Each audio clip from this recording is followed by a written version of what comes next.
નમસ્કાર કલમયુદ્ધ સમાચારની સાથે હું છું આપની સાથે પાયલ બામભણિયા। તો જોઈએ આજના મહત્વના સમાચારમાં। મોટા પાયે દારૂની હેરાફેરી કરવા બદલ 3 દારૂ માફિયાઓની ધરપકડ।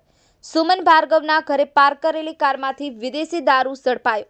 સિલવાસાથી કારમાં છુપાયેલો વિદેશી દારૂ લાવ્યો હતો।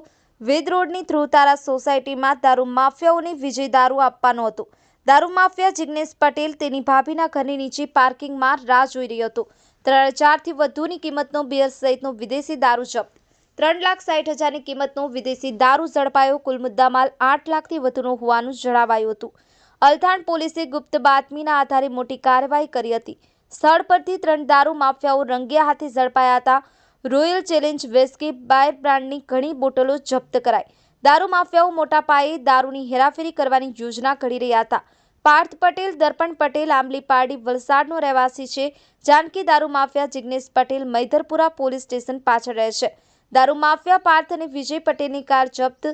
સ્કોડા અને ડ્રાઈવર કારમાંથી દારૂની હેરાફેરી મોંઘી સાબિત થઈ હતી। સિંગણપુરમાં દારૂ માફિયા વિજય પટેલે વધુ ઝડપાયો છે। દારૂ માફિયા જિગ્નેશ પાર્થ દર્પણ પાસેથી મોબાઈલ જપ્ત। કલમયુદ્ધ સમાચાર, સુરત।